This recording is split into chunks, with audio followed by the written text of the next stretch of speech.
Today we're joined by Dr. Rogers, who's been a monthly guest, and he's going to explore the fascinating connection between the foods we eat and their impact on mental health and psychiatric illnesses. And this is a little bit different from what he has done in the past. On a previous broadcast, he discussed how food impacts mood, but now we're diving even deeper. And this is very interesting because there's so many people out there that are either experiencing psychiatric illnesses or have a loved one, family member, friend. We all know somebody that may be currently on medications, and some of this can be a bit hopeless because sometimes these medications are not exactly what we would like them to be. And of course, sometimes they are necessary, but wouldn't it be nice if we could learn more about other things that impact these mental illnesses and psychiatric illnesses? So let's welcome you, Green Warrior. Please tell us, where are you watching us from today? And if you have a question for Dr. Rogers, please go ahead and put that in the comments, and we will be asking him a little bit later in the broadcast. But in the meantime, just tell us where you're watching from. We would like to know and join our green community.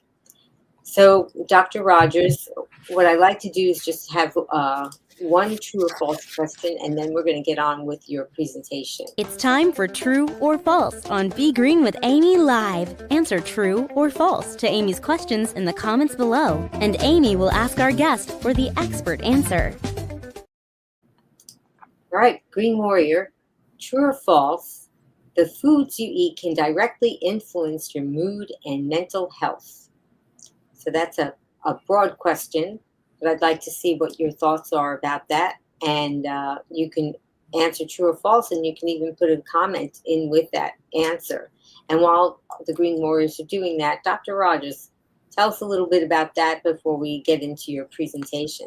Yeah, it's pretty obvious that food can affect your mood. For example, psychological stress increases the hormones cortisol and catecholamines. Well, guess what? Caffeine does the same thing. So caffeine adds to your stress. That's why I always laugh if somebody's stressed out and they said they want a cup of coffee. I'm just like, you're just adding to your stress. That's not so smart. And then there's a whole bunch of other things that will increase the activity of neurotransmitters in your brain. There's a concept, of course, of things like aspartame, the artificial sweetener. That aspartate is an excitatory amino acid. It functions as a neurotransmitter. It actually is a neurotransmitter in the brain. So that's going to cause increased excitatory activity in the postsynaptic neuron. And the point I'm saying is all of these things, sleep deprivation, psychological stress, aspartame, caffeine, you're ramping up your brain's activity level, and you're doing it for no reason. Okay, like if I'm walking through the forest down a path and I see a bunch of coyotes, I have a reason to be stressed out and ready to run, fight or flight.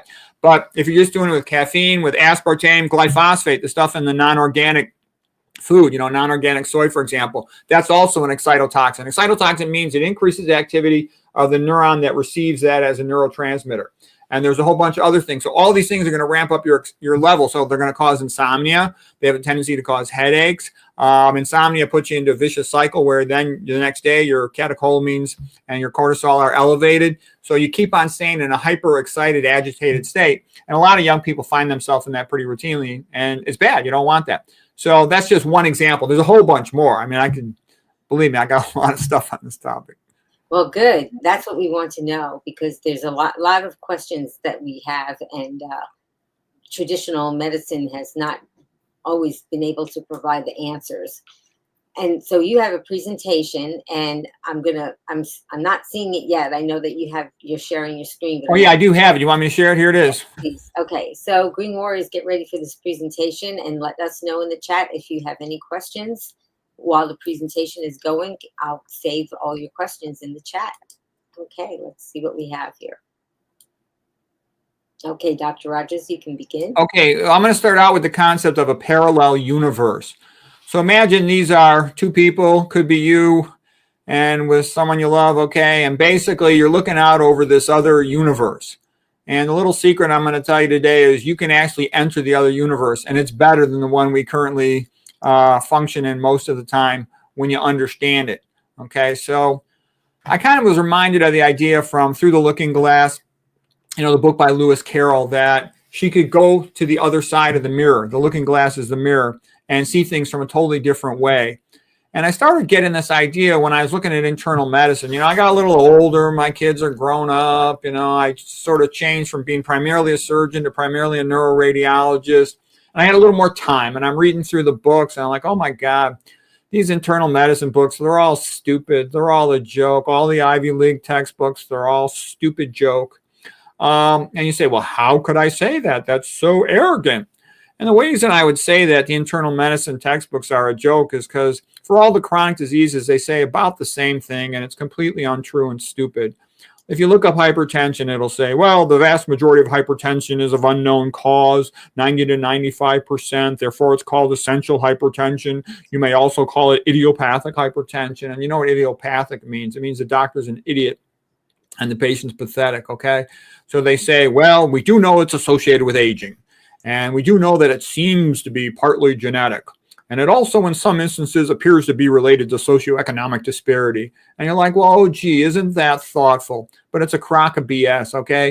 In 1929, the Lancet Journal, Donison paper, 1,800 consecutive admissions in Kenya, black patients, okay, that ate a plant-based diet. What was the incidence to hypertension? 0, okay? And then you read diabetes. No one knows what causes diabetes. And then you look, gee, back in 1927, J. Shirley Sweeney showed that it was due to high-fat diets, getting the medical students to fail their oral glucose tolerance test. And it goes on in internal medicine. Okay, so then I always thought, well, psychiatry maybe is different. My dad was a psychiatrist. He's a pretty smart guy. When I was growing up, my dad was like my hero. I knew that he was valedictorian of his high school. And, he was also like a boxing champion in the United Kingdom. He won some tournament. And so I kind of envisioned myself as being like my dad. I was student athlete of the year at Stanford for being a wrestler. And anyway, so I had considered going into psychiatry. And I started to learn more about psychiatry. And the more I learned about psychiatry, the more it's like internal medicine. It's a big joke. So here's Alice from Alice in Wonderland, and she talks to the caterpillar. She asks him a question. He just blows smoke at her, okay? And so what I'm saying is, what's the cure rate for internal medicine or hypertension, diabetes, coronary artery disease? It's 0, okay? The patient always has to be on meds and eventually typically goes for surgery. And psychiatry will say that it does cure some patients, that it does sometimes cure depression or some of these other disorders. But I wonder if it's really curing these patients or if the patient's just getting better on their own despite the drugs, okay? And what happens to a doctor, you get in the business, and basically there's some big money in the medical business. If you do what the drug companies want, you sell a lot of drugs, you do what the insurance company wants, and you structure your job, or your hospital or clinic structures your job so you generate a lot of billing codes, you make money. The insurance company has money. The drug companies have money. But guess what? Patients don't really have any money. Patients are a bunch of poor people. They can say thank you. Not many patients pay out of pocket, but basically they're a bunch of peasants, the proles, okay? And nobody really cares about them. If you go to a medical meeting at any hospital or clinic in the Western world, they're going to sit there and they're going to talk about productivity, efficiency. And there's going to be some bean counter, okay? And the bean counter is going to come out, and the bean counter is going to say, so-and-so hospital on the other side of town or in the state right next to us, they are generating more billing codes per hour than we are. How come we're not generating as many billing codes as them? Are you guys lazy? Are we disorganized? What's the matter? And there'll be pressure to generate more billing codes. So there's pressure constantly. Go faster, go faster, go faster. You will never hear them talk about outcomes, because no one's ever going to talk about outcomes on chronic disease, because if they did, somebody would come along with a low-fat vegan diet and just kick their butts and have better results than them. So they can never do that. They can never have a meeting or a negotiation based on outcomes, because they would always lose for chronic disease. I mean, conventional medicine calls these diseases chronic diseases, obesity, diabetes, hypertension, coronary artery disease, because they can't cure them. And what I see is sort of what I would describe it as a descent into idiocracy. This is a TV show. I think it's in England or something. Here's the surgeon. He's a bariatric surgeon, and he has all these fat patients. And on the TV show, the fat patients do stupid stuff, and then he kind of yells at the fat patients and makes fun of them. But the double joke of the situation is the bariatric surgeon is a big fatso himself. So he's maybe, about not quite 100 pounds overweight, but pretty fat. And his patients are hundreds and hundreds of pounds overweight. And what I'm trying to say is this is high-tech medicine. People think, you got to be smart to make it through pre-med. You got to be smart. To be a doctor, you have to be a hard worker. You don't need to be that smart. I say that, and that's important to realize because an incredible amount of stupid stuff goes on in medicine. Now, here's a Harvard psychiatrist who's now starting to say he thinks more and more mental illness might actually be due to a lousy diet. So I think that's a good start. Another Harvard psychiatrist, and there's a whole bunch of other ones, Ivy League and other places, they're now starting to talk about diet and mental illness. And they do one thing good. They say, yeah, people need to get off the processed food. So that is a big step in the right direction. But they're all really juvenile and ignorant in their knowledge of nutrition. And they're talking about the keto diet or these high-fat versions of the Mediterranean diet.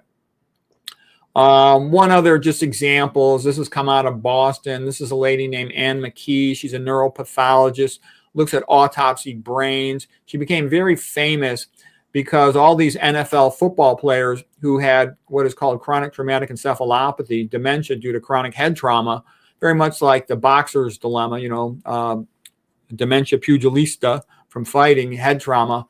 Anyways, out of 111 NFL football players who thought that they became demented because of all their head trauma in football, them or their families, they donated their brains to her autopsy research facility in Boston. And 110 out of 111 NFL football players had CTE, chronic traumatic encephalopathy. So obviously head trauma is a bad idea. I wouldn't let my kid play any sport. Football is a lot of fun. It's the most fun sport. It's a great sport for having fun. And flag football is a lot of fun, but you don't get head trauma. When you start playing tackle football, you get head trauma. Okay, so one of the things I would mention is that there are some doctors now who become rather prominent for trying to help these patients. And when I look at them, the ones I've seen, all of them are recommending things like Mediterranean diet, which is idiotic. It's stupid. All you got to do is look close to the Mediterranean diet. It's a high-fat diet. It's got alcohol in it, neurotoxin wine. It's got olive oil, canola oil, major toxins to the vascular system. It's really quite stupid. It includes, dairy and meat, and it's just what people say when they don't know what they're talking about. And some people say there's parallels between the United States and ancient Rome when it was collapsing in its decadence. And there's several different reasons why Rome gradually went down the tubes. One of them was that, lead, the scientific symbol is PB for plumbing, because they had lead pipes. So people were getting lead intoxicated, especially the aristocrats that had running water. Okay, I'm going somewhere with this, and just getting back to medicine. All the pressure on a doctor is go faster, go faster, go faster. When a doctor's in medical school and in the beginning of residency, they're sort of focusing on just try to do things right, try to get the right answer, try to successfully complete a surgical procedure, try to successfully interpret a film, a CAT scan, an MRI. But the farther along they go, it becomes about move the meat. Move the meat as fast as you can, which means go faster and faster and faster. Because the faster you go, the more billing codes you generate, the more money you make. The faster you go, the sooner you can go home. And doctors tend to have a giant workload piled on just beyond what a regular person could understand. And this is the Red Queen from Alice in Wonderland and Through the Looking Glass. And the Red Queen says, Alice says, we're going so fast, but we don't seem to get anywhere. And the Red Queen says, in order to stay in one place around here, you have to run. And so that's what life is like for a doctor. Most doctors, they're exhausted. By the time they finish residency, they want to start a family, have a child, and then they have to work their tails off to try to make partner in their groups in private practice, for example. So they take a lot of weekend and night call. They're just totally exhausted. They're not going to read anything. And then you say, well, why don't they learn about nutrition, epidemiology, and toxicology? It doesn't get taught in med school or residency. So if they're ever going to learn it, they have to do it on their own. And it's not likely they're going to learn it anytime soon when they come out of their initial training, residency, and fellowship, because they're so exhausted. They're trying to start their family. They're trying to make partner at their job. They really do not have time, and there is no reward for it whatsoever. But there might come a time where by some fluke, I got fat and I had to learn my way out of being fat. My parents were sick and I wanted to try to help them. And I liken this to Alice falling down a rabbit hole. okay, sort of into a different parallel world, if you will, an underground world or parallel world. And one of the scenes is where there's, let's call it the red pill and the green pill. And basically she sees that in the conventional way of doing things, the patients just end up on more and more pills. And the whole system is designed to just force people to do things they don't want to do. Versus she sees, gee, she's beginning to see, maybe there's a better way to get better results. And maybe she should learn about that. Because like when I was a kid, I saw a cartoon and it was making fun of a person. They went to a witch doctor and the witch doctor gave them a magic potion. And the gist of the cartoon is that they were a stupid idiot for going to the witch doctor who gave them a magic potion. But my sense is, how is that different from internal medicine? The patient goes to a doctor and they get a magic potion called a drug, okay? And in reality, they're really being turned into a cow. One of the things they joke about in, fairy tales and literature like Pinocchio, when Pinocchio behaved like an idiot with the other bad boys, he became a donkey, okay? And he grew ears like a donkey, okay? And what I'm saying here, what does conventional medicine do? It turns the patient into a cow, where basically every day they have to pay money and take their drug. The system milks them like a cow and takes their money.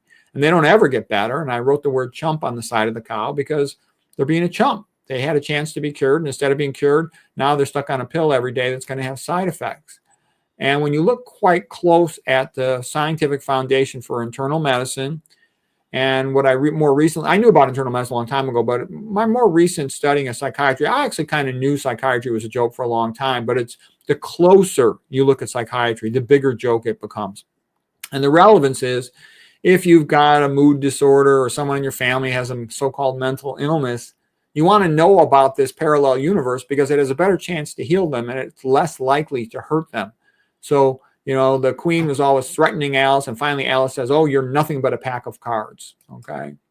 And for solving a problem, you start out very much like the Indian proverb, 5 blind men and an elephant, or 6 blind men and an elephant. And initially, you don't have enough to put it all together. The guy holding the tail says it's a rope. The side says it's a wall. The tusk says it's a spear. The ear says it's a rug. So anyways, you have to kind of look at a big problem from multiple different directions. And then you start to get a bird's eye view like this painting here, Wanderer Above the Sea Fog by Caspar David Friedrich. And then you can start to perceive things objectively. So we'll talk a little bit about how psychological problems are currently handled. They're typically run through something called the DSM, Diagnosis and Statistics Manual for Psychiatry, which pretends to be scientific. This guy did a good video on it. You can just find this on YouTube pretty easily, or you can buy his book here, James Davies. And what he showed was that the DSM is basically a joke. A couple psychiatrists met together, they sat down, and they said, what should we define depression as? What should we define attention deficit as? What should we define oppositional defiant disorder? What should we define, OCD, all these disorders? They just had a conversation and agreed on them. There's not like a scientific validity to these things. Okay, so then what does it all lead to? Psychiatry differentiated itself from psychology by the fact that psychiatrists could prescribe drugs. Drugs are worth a lot of money. Talk is cheap. You don't get paid much for talking. That's for the low-life psychologists to do. The big shot MD psychiatrists, they can prescribe drugs. So that's what they want to do. And they describe themselves as biological psychiatry. And the DSM in about 1980 is sort of when it made a big move to get more and more so-called biological, prescribing drugs and trying to claim that it really knew what it was doing.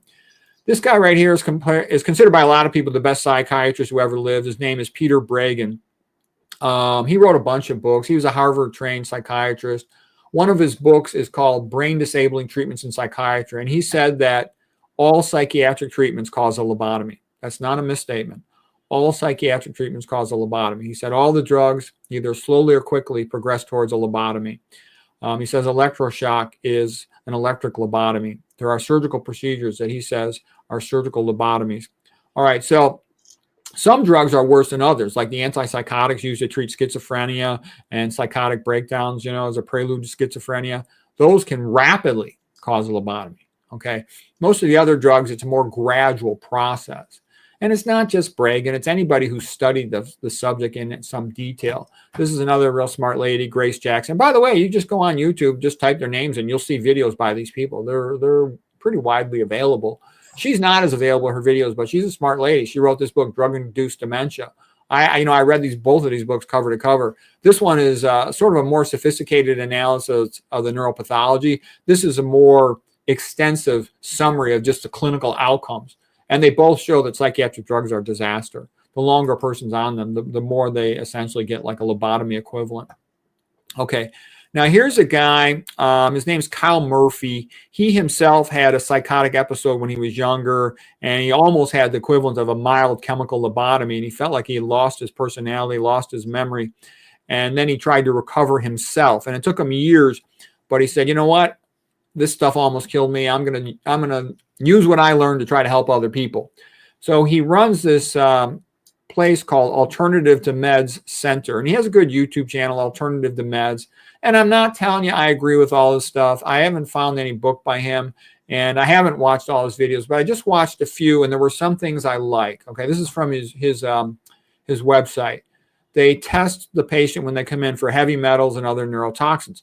That's worth doing. I mean, if you find out they're intoxicated from eating fish, they got mercury, you can tell them stop eating fish. If you find out they're intoxicated from lead, you could test their water. So you could figure out, potentially what's causing the problem. So I thought that was a good logical thing, because psychiatrists, a lot of times, they just start prescribing drugs. They don't even check for anything. Oh, it's a mental illness according to DSM, whatever it is, diagnosis 1, 2, 3, or 4, take this pill.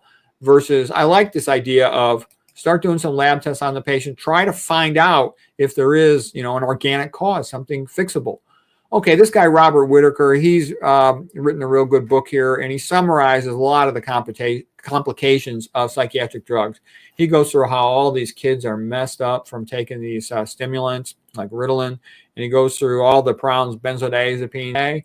Then the kid goofs off in school because it's not normal for a little boy to sit there listening to some stranger lady for 8 hours going blah, blah, blah. So he gets a little hyper in his chair. So you're going to drug the crap out of the kid? It's insane, okay? And nobody cares about these kids. Nobody's speaking up for these kids. These public teachers say they care about the kids. What are they doing to help these kids? Nobody does anything about it. And then the Ivy League doctors, all they got to do is kiss butt to the drug company, say, oh, we found out that children aren't just hyperactive, they're also bipolar. Give them another medication. So basically, they're drug dealers for children. It's insane. Okay, these kids have very poor long-term outcomes. Whitaker documents that pretty clearly. This guy, Thomas Schaas, wrote a really good book like back in the 1960s, A Myth of Mental Illness. He's a brilliant psychiatrist. Here's some of the things he said. Psychotherapy is the medicalization of human problems, human social problems. 100%. Psychoanalysis is medicalization squared. And psychiatry is medicalization cubed.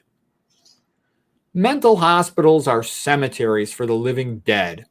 The dormitory beds are the grave sites. The psychiatric diagnosis is the gravestone, and the psychiatrist is the gravedigger. The patient is the corpse. In the animal kingdom, the rule is to eat or be eaten. In the human kingdom, it is define or be defined. He who defines dominates. The less a person knows about the workings of the social institutions of a society, the more they have to trust them, trust those who wield power. And the more they trust those who wield such power, the more vulnerable he becomes to becoming their victim.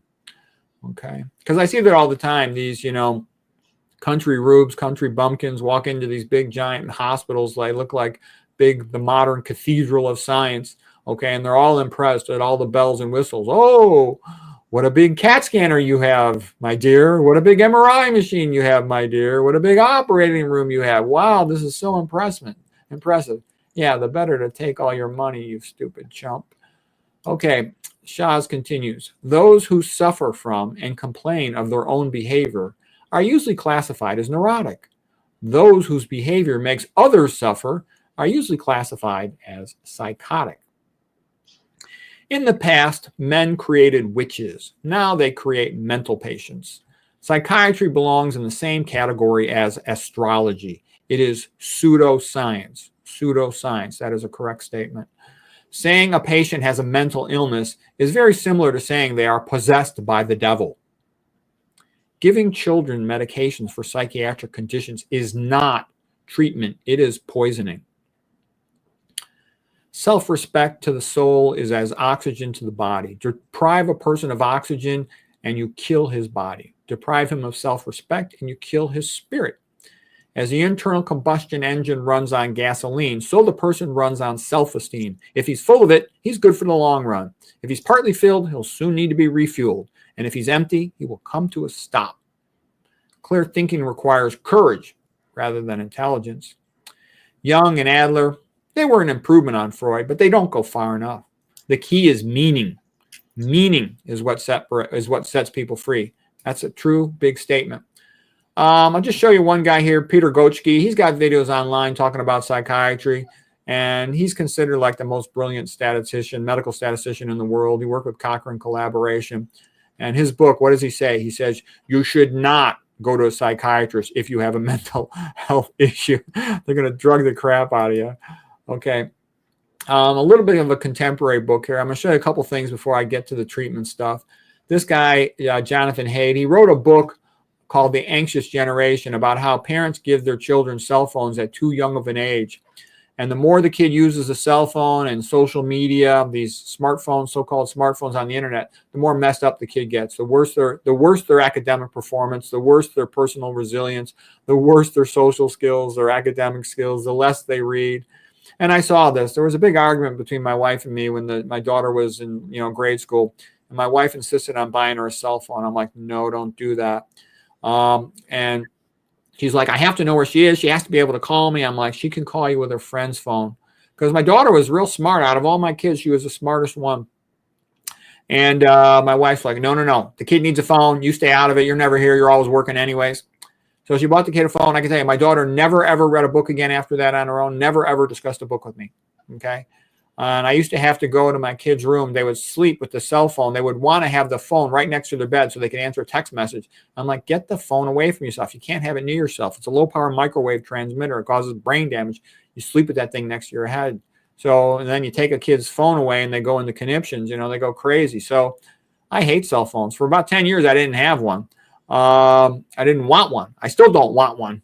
It's a long story. I'm not going to get into all that now, but I think they're a bad device. Actually, when you hold it next to your head, it opens up voltage-gated calcium channels, meaning that it has an excitotoxin effect on the brain. Okay, so the best thing to do is use a speakerphone and not hold it to your cell phone. Hold it next to your head routinely.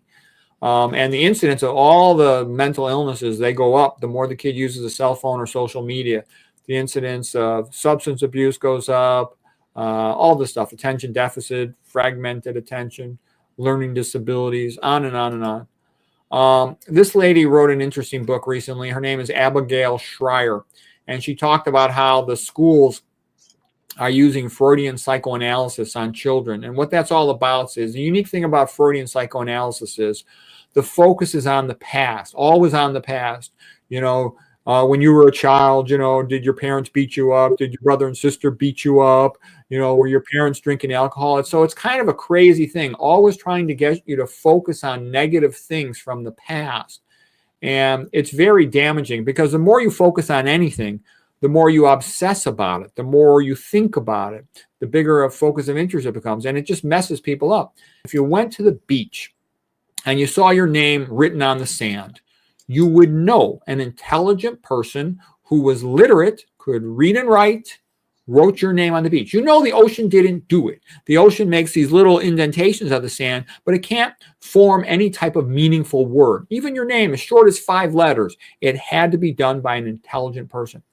Well, if you look at the human genetic code in any cell, there's 3.3 billion base pairs of rather complex chemistry of nucleotides, all connected together in a highly meaningful, complex pattern.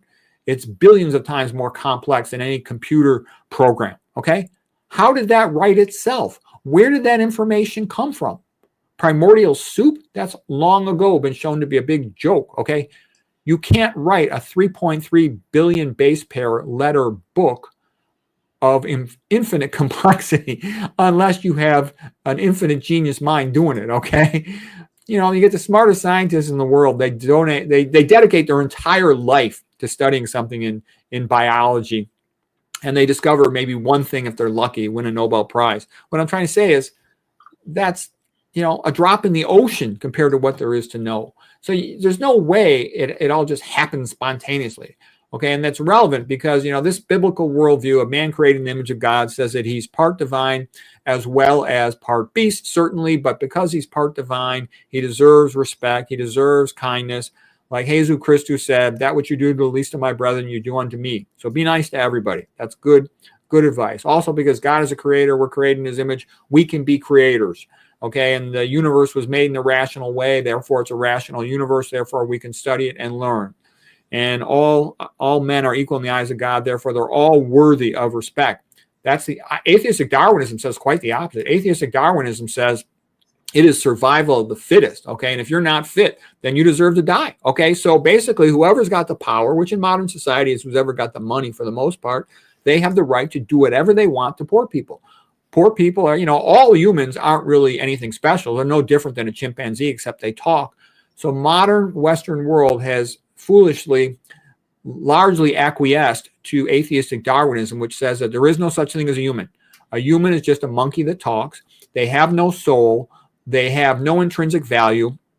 There is no such thing as God. There is no such thing as heaven. There is no afterlife. They're just talking monkeys, and they better darn well do as they're told and obey whoever's in charge of them. Okay? And whoever's in charge of them is the one who has the most money and power. All right, so what I'm trying to say is that is how humans are defined. And the American educational system, including the medical system, is all based on atheistic Darwinism. So, all these stupid patients, they think someone cares about them in the system. No, the job of the system is to make money off them. And it is based on standard of care rules, which are lowest common denominator. Standard of care always has to be lowest common denominator because it has to apply to all the intoxicated people, the demented people, the retarded people, the unconscious people. Okay, so it's the lowest common denominator. It requires zero effort on the part of the patient. But there's a whole other world of optimal care that requires patient effort, and it often gets much better results. Okay, forgive each other, be nice to each other. That's all good advice.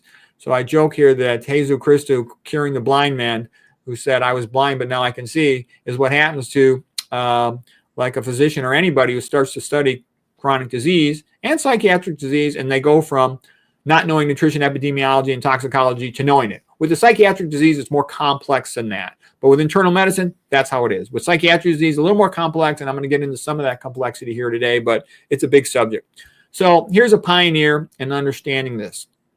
This lady, Barbara Stitt, she wrote this book. It's a fascinating book. What it comes down to is she was a probation officer back in the 1960s, and she herself was having a lot of medical problems.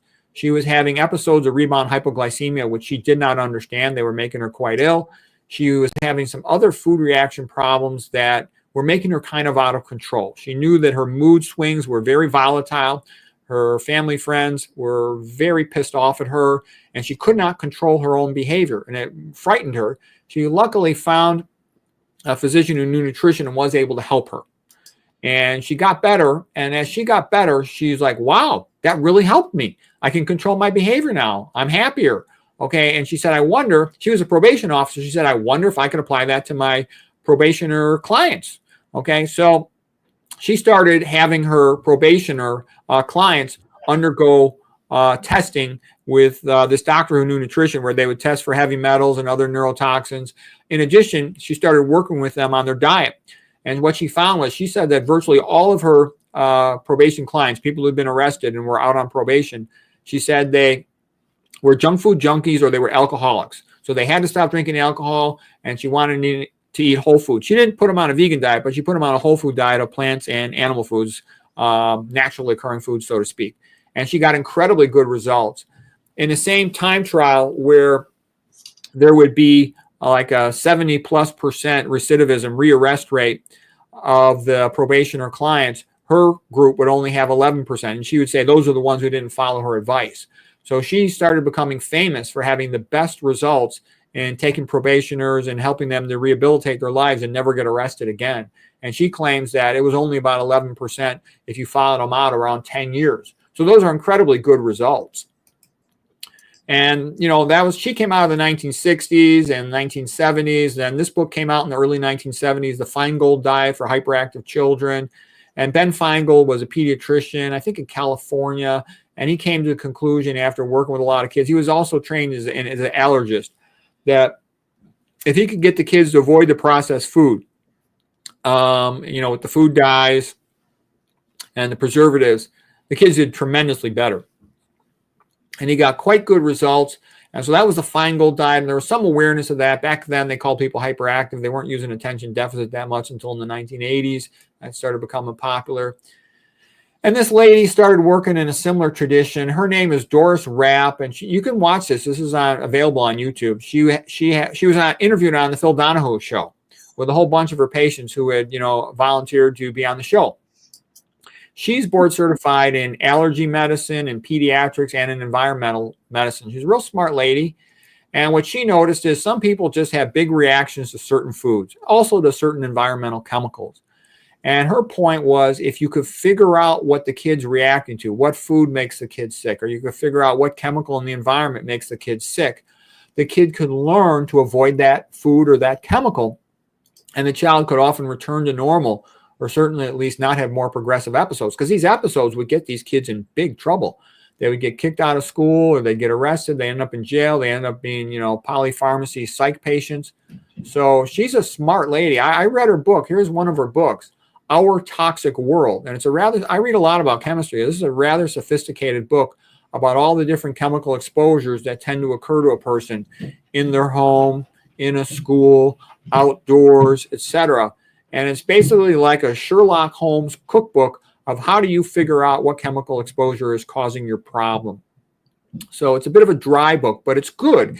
And this is what I'm trying to say. When a person walks into a psychiatrist's office, the psychiatrist goes, DSM checklist, you meet criteria for depression, for anxiety disorder, for bipolar, for schizophrenia, take this pill, okay? Versus what she says is, hold on a sec, you're having a problem.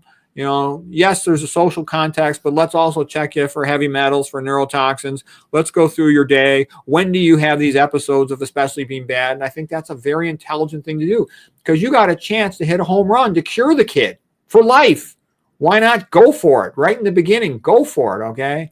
Yeah, if the kid's going crazy, flailing around and dangerous, you might have to temporarily give them an antipsychotic, but those are dangerous drugs. They can cause a lobotomy pretty fast, okay? Here's another another book along the same lines called Brain Allergies. These are the physician and a PhD guy, forward by Linus Pauling. And they basically did the same thing. They claim lots and lots of patients. They don't really have a personality problem. They just have a biochemical problem, either an allergy to some food or some chemical. And there was another group of guys. One of them was Abraham Hoffer. He was treating schizophrenics, let's say, with niacin. And another guy named Carl Pfeiffer doing similar things, treating so-called psychiatric patients with a combination of vitamins and food supplements, etc., and claiming very good results. So this book, by the way, I read this book, and I thought the book was kind of stupid. It was kind of a lousy book. But the reason I show it to you is I'm trying to give you the sense that a lot of work has been done to look into these things, and all of this stuff, I think, is worth strong consideration if someone you care about is diagnosed with mental illness. Because if you can figure out what caused it, maybe it is related to a food reaction, a chemical reaction. Maybe it's not. Maybe it's all social context. Maybe they're just genetically crazy. Okay, fine. But at least give it a try to find a cause, because you got a chance to hit a home run and cure them for life. This is a similar book. This guy's William E. Walsh. Remember the E, just because there's another Walsh I'm going to talk about in a little bit. And he is a Mayo Clinic fellowship trained allergist. And he also came to the conclusion that certain people have cognitive impairment based on reactions to certain foods, and they would be wise to avoid those foods. And he goes through how he systematically works that out. And I'll also tell you, a lot of these books, you have to give them a grain of salt. Like this book is 50% smart and it's 50% stupid. Okay, this guy talked about his own cognitive impairment due to these idiosyncratic food reactions to several different foods. And then he talks about liking to eat meat in a high-fat diet, which is totally stupid. So what I'm saying is, just like I studied all these geniuses, their biographies. Yeah, a lot of geniuses had something crazy about them, but they also had something wonderful about them. And you're never going to learn the wonderful thing unless you just give them a little slack on their craziness. Okay, so this book I thought was interesting for that reason. Now, here's the book that I think was sort of, now we're getting into a higher level of intelligence on approaching cognitive illness. Oh, and I say cognitive illness, I mean so-called mood disorders, okay? This guy, William J. Walsh, so J is his middle initial. he's got YouTube videos too. You just, type his name in there, William J. Walsh, PhD, mood disorders, and you'll find him. And he claims, and he's done a lot of research. He's an old guy. From looking at him, I'll guess he's like in his 70s.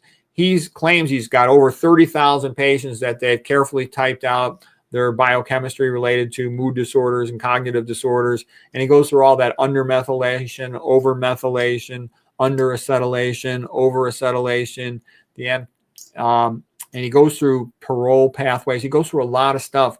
I think he's worth studying. Again, if you or someone you care about has a mood disorder, I would check all of this stuff out to see if it'll help you. My other feeling was that by the time you get done testing all this stuff and experimenting with, do you need a zinc supplement? He tends to supplement with things like zinc or vitamin B6 or folates or niacin. Relatively safe stuff. Maybe it's going to work and help the patient, maybe not. But I think you're unlikely to hurt the patient. I don't think any of this stuff's going to cause a lobotomy. Whereas these psychiatric drugs are really, really, really dangerous. They can cause a lobotomy.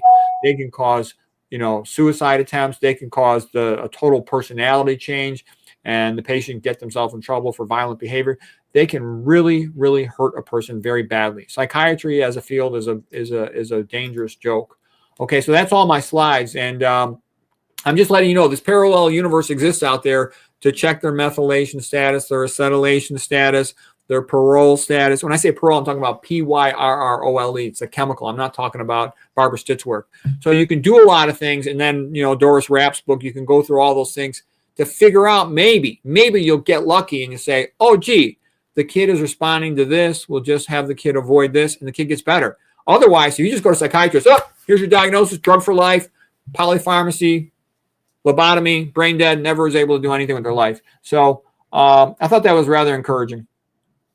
Yeah, you definitely gave us a lot of things to think about. And some of the people in the chat, we have people watching on Instagram too, are wondering, so obviously we're talking about food and how it affects our mood and how it affects maybe psychiatric illnesses. And how would one determine what food or group of foods is affecting them? And is there a process that you recommend? Yeah, you would keep like a food diary, and you would also keep like a travel diary. Where are you? Okay. Some people, for example, will notice that when they go on vacation, they feel good. So they feel good for a week or 2 weeks on vacation, and they come home, they get sick again. Well, then it's something environmental. Okay. Sometimes a child will get sick right after eating, tomatoes. Well, then the kid has a problem with tomatoes. Don't eat tomatoes anymore. So you have to keep track of the food in the travel diary, and you want to, as close as possible, try to correlate when the symptoms are arising relative to what you ate or where you were located. See if you feel better or worse in different locations, so you can try to figure out what it is. There's a lot of different chemicals you can be exposed to, either inside your house, outside your house, or at your school. Okay, there's all kinds of weird things that you'll learn. So that's very valuable to do. Right. And so as far as the timing, though, if you eat something, it could, as far as transit time, it could take a little while before it might affect you, would you say? How long? Right. And it can take typically within 3-4 days, it'll be out of your colon. But sometimes the food can be slow to exit the body and stick around for like 6-7 days. So the point is, you can then go on an elimination diet and avoid the most common things that cause allergy. Things like dairy and soy and eggs and wheat, and avoid all that. And then gradually, after you've been on an elimination diet, stay on that for a couple of weeks. See if you're improving. And then also, if you want to add back foods that are some of your favorite foods, you can gradually add them back, but only one at a time, and see how you feel. See if it causes a reduction in your energy level, your thinking capacity. Do you have brain fog? Do you have mental clarity? See how it goes. And you can sort of systematically try to figure out what's going on. And you really want to make a big effort to do this because, like I said, you have a chance to cure yourself for life rather than be stuck in treatment patterns you don't want. Yeah. And also, if somebody is on a 100% whole food plant-based diet, SOS-free, meaning no sugar, oil, or added salt, it could still be possible that something that they're eating could be affecting them as far as a mood or psychiatric illness. Yeah, because for example, they could be spraying something on that food that's toxic to you. For example, look at apeel. Apeel is sprayed on avocados, even if they're organic. It's very commonly sprayed on avocados, and it's becoming more commonly sprayed on apples. And it's clear, it's colorless, you can't taste it. What I would do is when I cut the apple, I would look into it and see, because I've seen videos on the internet suggesting that it soaks into the food. I don't know this for sure, but I've seen videos to that effect. And so you see if there's any chemicals soaked into the food. So you cut it in cross section. I would definitely do that, because I read the medical data sheets on those chemicals. They're much worse than people think. It was listed officially as being like an antifungal. Corporations love to put antifungals in processed food, or to spray it on the outer surface of produce, because it prevents mold growth. If mold grows on that produce, it gets sent back to the company. They lose money. So they want something like that, a preservative. But the problem is it's allowed to have a lot of toxic contaminants, like at least 2 different neurotoxic contaminants and some other really bad contaminants. Really bad. Let me put it this way. Once you understand it, you will never want it. Never, ever. No exceptions. It's that bad. Yeah, and unfortunately, they don't have to disclose if it's on the food or not. They don't have to label it. Right. And that's one of the points that I was kind of making. Why did I go through that religious stuff and talk about the difference between atheism and all that? Because I'm trying to let people know, as far as the corporate system is concerned, you are not even human. You are a monkey that talks, and you have no rights, and you tough beans. Okay. So the value of understanding that, and people are a little bit sad when they first hear that, is then you realize no one is going to protect you. No one is going to help you. You are on your own. So if you're smart, you're going to try to learn how to navigate this complex environment we live in. Because what I see is I see a lot of people that are, they mean well, but they're stupid chumps basically. And, they put their kid on all these drugs, and their kid's just damaged and ruined by all these drugs. I see it all day long. I see it every day. And it's really sad, and what I'm trying to tell you is, do not trust the system. The system does not care about you. The system's designed to exploit you. So learn how to navigate it, and you'll be a lot better off. You'll have much better odds of coming out of things pretty good. Okay. Well, Kerry wanted to know if you believe in the theory of attachment styles. I'm not exactly sure what that means. I think that's like with his psychological framework, that it's like how early relationships with caregivers might shape an individual's emotional bonds, or well, maybe I haven't studied it in detail, so I couldn't understand. But a quick example I give in my life is I came from a very happy family. My parents were very close. They loved each other. The whole family was real happy. It was a wonderful thing. So in my mind, I was just programmed. I got to find myself a wife. I look forward to having a big happy family. I'll be just like my mother and father. It's going to be great. Okay. But I think a lot of modern women, they get this feminism crap in their mind that men are bad, and they sort of hate men. And I think my wife married me largely for my money. I was sort of like a big shot Harvard-trained doctor, and I first came out making a lot of money from a wealthy family. And I think she kind of married me for my money, and she was always upset about things, because we're going through a divorce right now. And, she had grown up in a divorced family where the parents didn't get along. The father's an alcoholic, and there's resentment to the father. And so what I'm trying to say is, I think that to me, it was just automatic. Happy family. My job is to provide for them and help them whatever way I can. Versus I think my wife had like sort of a little bit of this feminist mentality. Men are assholes. Don't take any shit from a man. Why should you have to do what he wants? Why should he be in charge of anything? It's weird, and also there's like a little bit of a jealousy thing. I don't know how to explain it. It's like my wife can never compete with me really on anything. So all she can do is resent me. And it's just sort of bizarre. I don't know how to explain it, but the divorce system also is communist. I don't know. A lot of people don't know that. There's a reason for that. You want to feminize a society in order to push it into slavery. So I won't go into all of this, but so what I'm trying to say is the divorce system totally favors the woman, and that's why 80% of divorces are filed by a woman. I mean, and a lot of women go, oh, no, they have to take care of her. It's reasonable. Think it's reasonable. Let's just turn it around. Imagine that a man cheats on his wife, okay, and then he divorces her, and once he divorces her, he boots her out of the house, but she still has to pay for the house, and he keeps staying in the house having sex with her best friend. With the woman, and he gets to keep the kids, and she has to go piss off and go live somewhere in an apartment. Would you think that's fair? No. Well, that's what happens to the guy. The guy is, in a sense, like sold into slavery. And so the reason it happens is women will have a temper tantrum. They're volatile in their emotions, and then they don't want to admit they're wrong, and they'll destroy their entire family just because they had a temper tantrum. I've seen that happen tons of times. So, but that's why it happens, because it's an effort. Why does the system favor that? Because it wants to take the money and the power away from the men, because the more you feminize the society, the easier it is to push it into slavery. You don't have to pay money. You don't have to pay money a lot of times to trick a woman into doing something. With men, they're a lot tougher to negotiate with. If you can get them all emotional, you can trick them into a lot of things. So that's why if you're running the power system, you're a ruler, you want women making the decisions, because you can very quickly trick them into stuff. Anyways, that's what that's about. So Mona had commented earlier when you were during the presentation. She said, he's so correct on this. That's how it is in the operating room when you were talking about the way that they have that time schedule. It was all about volume. Doctors are expected to perform so many procedures in their service per month. So right. She's vouching for that. Yeah. It's sometimes when I just go for a physical exam, because then I can get my insurance covered blood work done. And I see how that can be where my physician just makes small talk about their vacations, because there's really not much to talk about, but they're still on the time, and they're also trying to look for procedure codes to tack on. Right. The more things they can examine on you, the higher they can bill your E&M code, evaluation and management code, the more money they get paid. So they want to drive this. That's why they're going to check more things. They're going to check your thyroid. They're going to check your hair. They're going to check your skin. They're going to, check all kinds of things. Yeah. So Kim wanted to know, Kim said, when I have dairy, it affects my perimenopause symptoms. Interested in how Dr. Rogers thinks hormones impact psychiatric illness.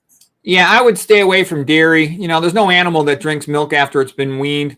The cows nowadays produce milk while they're pregnant. They've been genetically modified to do that. So their estrogen is extraordinarily high. Estrogen levels get very high during a pregnancy. So when you drink that milk, you're getting exposure to those chemicals. Okay, so they could very clearly have an estrogenic effect upon you. I had noticed that women, like in these Asian countries where they had no dairy, they didn't even initially sort of have a word for menopause. Their periods would just stop in their 50s. Whereas, the women in the Western world, they're having, I'm having, hot flashes and all these other symptoms. Mm. Yeah. Yeah, that's something that I've heard about also. So yeah, and I would think that if dairy affects someone's perimenopause symptoms, then maybe it shouldn't be used at all, even after menopause. Yeah, I recommend avoiding dairy. Dairy is associated with tons of disease. It increases your risk of breast cancer. It increases the risk of prostate cancer. It increases the risk of autoimmune disease. It increases the risk of leaky gut. It increases the risk of atherosclerosis, diabetes. I mean, dairy is a disaster. You don't want it. Okay, so here's something that I know that you're going to want to talk about. Mona said, Dr. Christy Funk advises women in particular to consume soy, clean organic soy products. Yeah, I'm laughing because, what I see in Christy, I think she's nice. I think she means well, but, she needs to open a book and read a little bit, okay? I saw the study she quoted. The study she quoted was written by the head of the Soy Institute. I thought that was funny. I think his name was Mark Messina. So she goes, look at this study. It says that soy has no endocrine effect, no estrogen effect. I'm like, it's written by the head of the institute to promote soy. I think the guy might have a little bias, okay? And there's a paper, I think the author's name is Stefan Mueller, where people would say, well, soy only affects the good estrogen receptor to help prevent osteoporosis, but not the bad estrogen receptor to promote secondary sex characteristics. Bullshit. If you look at the paper, it promotes both. It activated both of them in about the same amount. I thought that was kind of funny. Soy has got so much bad news about it that regular people don't know. And then what happens is industry, it's $1 billion food. They just buy the journals, they buy the scientists, and they write all these fake papers saying it's wonderful. Number one, it's high fat. It's about 40% of calories from fat. That's bad, okay? Number two, it's one of the most estrogenic foods. It's thousands of times more estrogenic than other foods. About the only thing more estrogenic than soy is flax, okay? So it's super estrogenic. And yes, it causes problems with the female reproductive system in early youth, and it also decreases male sperm counts and male testosterone. That's all bad, okay? It's routinely processed with hexane, which is a neurotoxin for your brain. That's bad. It's routinely sprayed with glyphosate, another neurotoxin for your brain that activates the NMDA receptor. I think it's for chumps. I would stay away from it. Yeah, that's just something that a lot of people are just so confused about, because so many doctors, especially whole food plant-based doctors, talk about the benefits of soy, and then some of them are talking about the total opposite as what you're saying. So imagine, imagine you're a billionaire. If you're a billionaire and you have an atheistic Darwinism point of view, what do you say to yourself? You say to yourself, the world is too overpopulated. All these stupid peasants are overpopulating the world and they're polluting everything. There's too damn many of them. How could we reduce their numbers? Okay. Well, if we put F- in the water, that'll reduce their number. That causes infertility.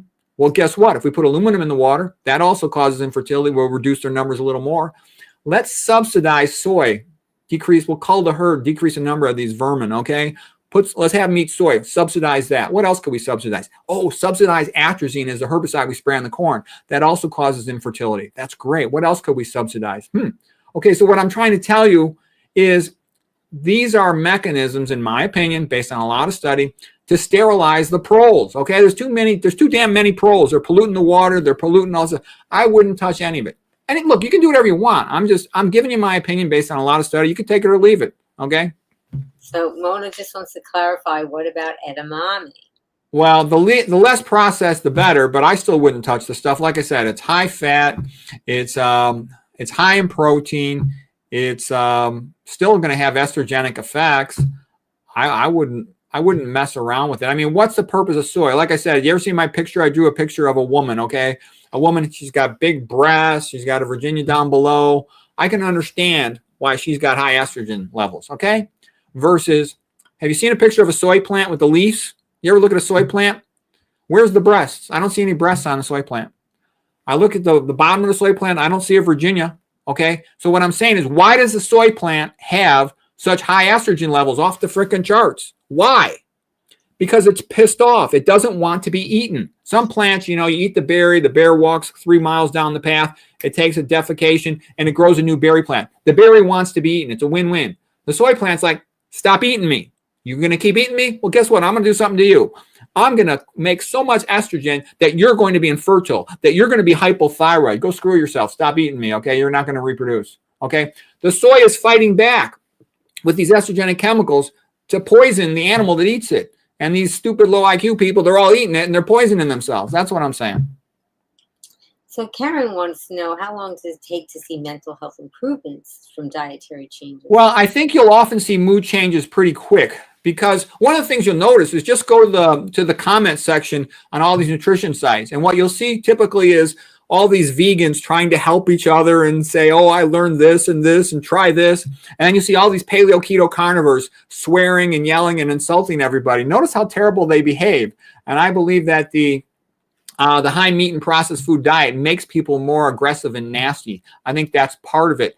In addition, there's something about how tryptophan is metabolized. Tryptophan is an amino acid that's like the lowest concentration in the human body, like less than 1% of all the amino acids in our body. There's like 20 amino acids. And what am I trying to say is, in order for tryptophan to enter our brain, it has to go on what's called like a long chain neutral carrier to be transported into our brain.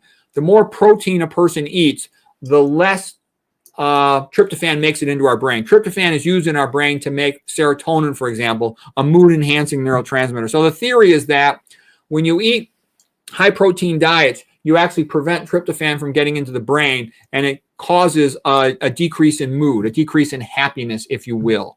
And what I'm also mentioning here is a lot of these other chemicals, they help the brain to function optimally. Most people are kind of low in stuff that comes from plants. In potassium, they're low in nitrates as precursors to nitric oxide. They're low in magnesium.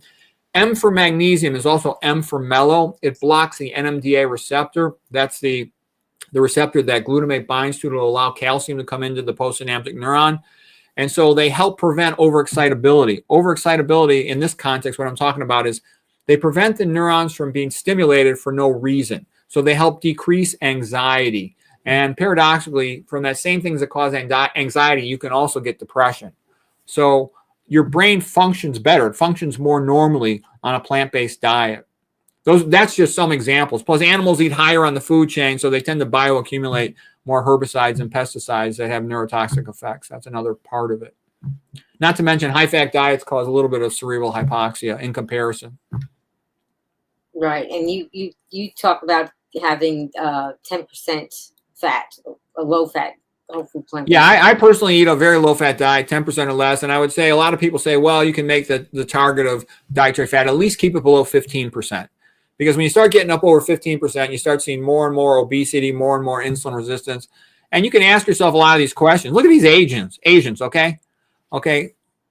1 billion out of 1 billion Asians are skinny back when they ate a rice-based diet. Let's say 1970 in China, Japan, Korea, whatever. They're all skinny. You can't find a fat person. And that's because white rice has 1% of calories from fat. Okay. Look how they behave. In Japan, and this is not that long ago, they said you could send an 8-year-old kid to take the subway downtown at 1 o'clock in the morning, and there's no problems. You could confidently do that every day of the year, they said.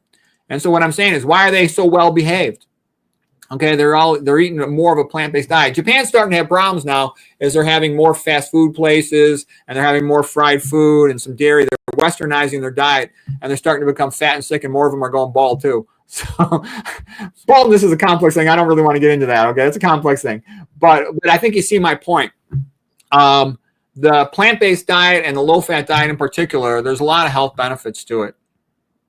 Yeah, I personally have found lots of health benefits from it. And I think that there's a lot of people out there that can say the same. But you really have to be, preferably you have to be 100%, because there's a lot of people that have adopted the lifestyle, but yet they're still going out and eating food once in a while that are not plant-based. So, and if you really want to feel the healing results, you really have to go 100%. That's my opinion anyway. Yeah. Yeah, I think as you get older too, you get more fragile. And the good way to think of it is think about like an alcoholic. You don't tell an alcoholic you can drink on the weekends. You tell them you don't drink anymore, okay, or you're screwed. Okay, you tell a smoker, you don't tell a smoker smoke on the weekends. You tell them you don't smoke anymore, or you're screwed. Okay, and I would say too, as a person starts getting older, especially if they ate the SAD diet when they were younger, which most of us did, you've got a lot of arteries in your body partially plugged up. You don't want to plug them up all the way, because you plug up an artery all the way, the tissue supply with that, that tissue could die. Could be a stroke, could be impotence, could be blindness, could be hearing loss, a lot of things. It'll diminish the quality of your life. So why mess around? The older you get, the more you should be careful about getting your act together in every aspect. Are you getting adequate sleep? Are you getting adequate sunshine? Are you getting adequate amounts of exercise? Are your social activities reasonably good? Whatever it is, you have to figure it out for yourself as an individual. What is your purpose in life? To help your child, to help the people at your job, whatever it might be. But you have to think through those things to optimize your health. And again, the older you get, the more fragile you are. So the more important it is to have your act together. A 20-year-old can go out partying with their friends till 2 o'clock in the morning, go to work at 6 a.m. the next day and be okay. You can't do that after you're 40 or 50 or 60 or 70. Yeah. Well, Green Warriors, please click like to show your appreciation for what Dr. Rogers shared with us today. And Dr. Rogers, tell us how we can find you and what you do.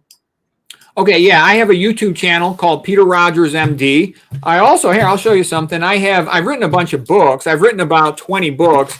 And, it's Christmas is coming up in a month, and I think this is the best Christmas present. It's called Best Christian Art. It's basically aesthetic Christianity. I went through all the greatest art of the history of Christianity, and I organized it. Ancient Greeks, then, Old Testament, then the Romans, then sort of the life of Christ through, childhood, ministry years, birth, etc.